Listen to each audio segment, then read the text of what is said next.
নির্বাচনের ব্যাপারে আমাদের আলোচনা হয়েছে যে আমাদের প্রস্তুতি আমরা ডিসেম্বরের ভিতরে শেষ করতে চাই। দেশের আইন শৃঙ্খলা পরিস্থিতি নিয়ে রোববার দুপুরে সচিবালয়ে স্বরাষ্ট্র উপদেষ্টার সভাপতিত্বে আইন শৃঙ্খলা সংক্রান্ত উপদেষ্টা পরিষদের 11তম সভা অনুষ্ঠিত হয়। এ সভায় উঠে আসে সাম্প্রতিক সময়ের কিছু নৃশংসতা, উঠে আসে মব নামে সন্ত্রাসী কার্যক্রম। সভা শেষে সাংবাদিকদের সঙ্গে কথা বলেন স্বরাষ্ট্র উপদেষ্টা।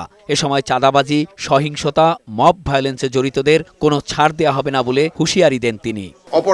অপরাধী যে দলেরই হোক না কেন, সে যে কোনো দলেরই হোক না কেন, কোনো রাজনৈতিক অথবা অন্য কোনো পরিচয়ে কাউকে ছাড় দেওয়া হচ্ছে না। দেশের আইন শৃঙ্খলা পরিস্থিতি ঠিক রাখতে সরকার বিভিন্ন পদক্ষেপ নিচ্ছে বলেও জানান স্বরাষ্ট্র উপদেষ্টা। খুন, চুরি, ডাকাতি, চাঁদাবাজি, ছিনতাই, সন্ত্রাস, অপহরণ, নারী নির্যাতন, মব সহিংসতা, মাদক চোরাচালান সহ সব ধরনের অপরাধমূলক কর্মকাণ্ডে বিরুদ্ধে আইন শৃঙ্খলা বাহিনী নিয়মিতভাবে অভিযান পরিচালনা করছে এবং করবে। সন্ত্রাসীদের ঠেকাতে সারা দেশে চিরুনি অভিযান চালানো হবে বলেও জানান জাহাঙ্গীর আলম চৌধুরী।